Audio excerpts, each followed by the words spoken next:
শয়তানটা, এই যে জঙ্গি খান, এ ওখানে ছোট্ট ঠেলাওয়ালার কাছ থেকেও পয়সা নিত। এখন সেই ঠেলাওয়ালারা তারা উদাত্ত কণ্ঠে বলছে সত্যি তো সোনার ফলতা করে দিচ্ছে মাননীয় মুখ্যমন্ত্রী। আর ওই ফলতা এলাকার মুসলমান যারা, অনেক মুসলমান, তারা এই কত না গালাগালাজ করেছে এই বর্তমান মুখ্যমন্ত্রীকে, যিনি এখন বাংলাটাকে সোনার বাংলার দিকে নিয়ে যাচ্ছে। প্রত্যেককে এটা স্বীকার করতে হবে। ওর হাজার নিন্দুক থাকলেও শুভেন্দু দাকে তাদের বলতে হবে যে সোনার বাংলা করেছে, দুর্নীতির বিরুদ্ধে সবকিছু তদন্ত কমিশন করেছে, রাতারাতি করেছে। এইবারে আস্তে আস্তে সবাই তো জালের ভিতরে ঢুকছে, খুব স্বাভাবিক। এবং এই জনৈক জাহাঙ্গীর খানকে এনআইএ তদন্তের আওতায় আনতে বলছি আমি।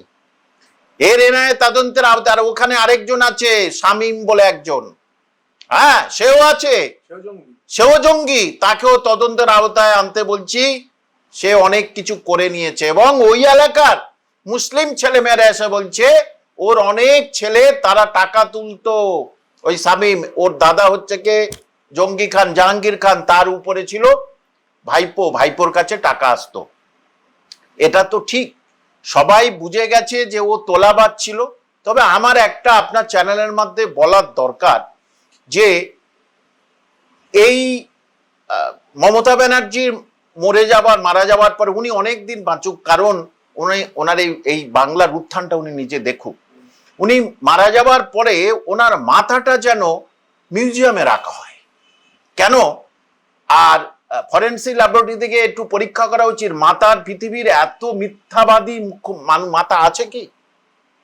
আর ওই যে ভাইপোর মাথাটাও মিউজিয়ামে রাখা উচিত, কারণ সেইটাকেও ফরেন্সিক তদন্ত করে দেখা উচিত যে পৃথিবীর এত ফেরেববাজ, পৃথিবীর এত চিটিংবাজ মাথা পৃথিবীতে আছে কি। এবং তারা ল্যাবরেটরি সাকসেসফুল হয়ে বলবে না এরা পৃথিবীর দুই পিসি ভাইপো, তারা পৃথিবীর দুই ফেরেববাজ, দুই চিটিংবাজ।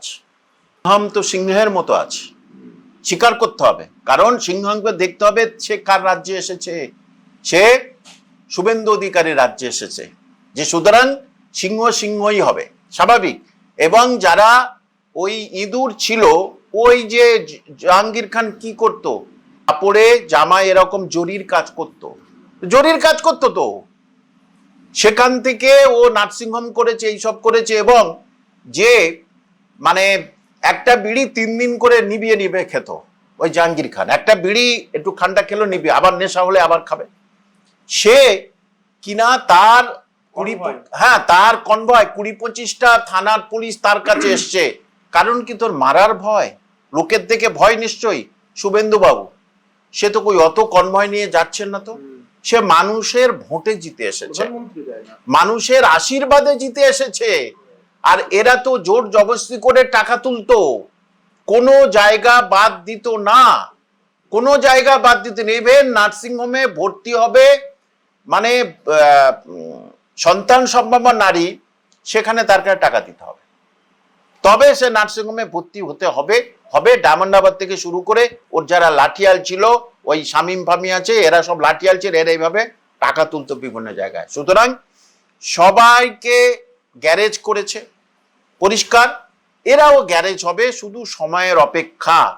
এবার তার আগে কিন্তু আজকের যেহেতু ভোট হচ্ছে, আজকের ভোটের পরে ওর কিন্তু আর মানুষ রাখবে না বলে আমি মনে করি। কারণ মেরে দেওয়ার কথা আমি বলছি না, আইন হাতে নেওয়া ঠিক নয়, কিন্তু ছুট করাকে একটু মানে পায়খানা একেবারে জামা প্যান্ট হয়ে যাক, তাহলে মানুষ বুঝতে পারবে যে খারাপ কাজ করাটা কত শোচনীয়। তাহলে ওর যদি ওই হয়, তাহলে ভাইপোর কি হাল হবে? ভাইপোর গণপিটুনি মানে মানুষ সহ্য করতে পারবে না।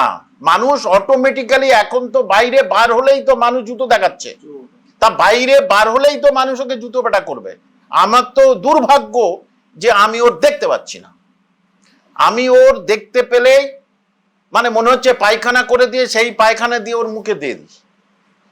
হ্যাঁ, কারণ ও এইরকম যোগ্য। ওর পিসি যেমন হাইকোর্টে গেছে, তাকে চোর বলছে। সারা বিশ্বের ইতিহাসে কোনো মুখ্যমন্ত্রীকে এরকম বলেনি। এরা বাংলার লজ্জা, বাঙালির লজ্জা। যে সুতরাং এই ধরনের এই দ্বারা ওদের আবার একটা ইয়ে ছিল, মানে ওদের আবার একটা ডানা তাদেরকে পথে নামিয়েছিল বাংলা গড় চট্টোপাধ্যায়, সেও জেলে। এবং তারা পুরোপুরি ভাবে কি করতো, মুসলমানদের তোলা দিত চ্যানেলগুলোতে গিয়ে। কার কার এতে মানে আজকারা এটা করতো? এখন তারা সব পালিয়ে গেছে।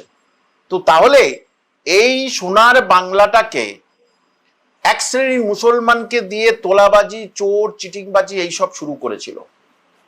আজকের বাংলার মানুষ দুহাত ভরে আশীর্বাদ করেছে যে যাক তোরা এই পাপ বিদায় হলো। রাজ্য থেকে মানে আধুনিক দুঃশাসন এবং আধুনিক সাকিনি ডাকিনি, তাদের রাজ্য শেষ হয়ে গেল। রাজ্য এখন ফুলে ফলে ভরে যাবে শুভেন্দু বাবুর হাত ধরে। এটা একদম স্বীকার করতেই হবে। দেখুন, আজকের আমি এই কথাটা বলছি না, একমাত্র আমি কামাল হোসেন 2 বছর আগে থেকে একই কথা বলছি যে এই সরকার থাকবে না, থাকছে না। অনেকে আজকেরই বলছে, কয়েকদিন যাবত বলছে ভোটের জেতার পরে। আমি তো 2 বছর আগে ফাইট করে আসছি যে সরকার রাখা যাবে না। এই সরকার কোনোভাবেই মানুষের কল্যাণের কথা বলে না, এ মুসলমানদের শুধু চোর, গুন্ডা, ডাকাত বানিয়েছে। সেটার প্রমাণ হয়ে গেল যে এইবারে এই যে ভাইপো এই জঙ্গি খানকে কেন সাসপেন্ড করছে না? সে তো দলের বিরুদ্ধে গিয়ে করেছে সাসপেন্ড করে, তাহলে ভালো সাসপেন্ড। কিন্তু সাসপেন্ড যদি করে থাকে তো এইবারে হ্যাঁ, জাহাঙ্গীর খানকে ভাবা উচিত, আমি তো করেই খাচ্ছিলাম, ঠিক ছিলাম, কার জন্য আমার জীবনে অশনি আসলো, আমার ফ্যামিলির অবস্থা খারাপ হবে কার জন্যে? পুরো ঘটনাটা বলে দেওয়া উচিত। মানে জীবনে তার জেল তো হবেই জাহাঙ্গীর খানের। তুই বাবা বলে দে যে ও আমাকে দিয়ে পাপ কাজ করাতো, আমাকে দিয়ে এত কোটি টাকা তোলাতো, তার বলে দে। মানুষ অন্তত বলবে যাকে ছেড়ে দে।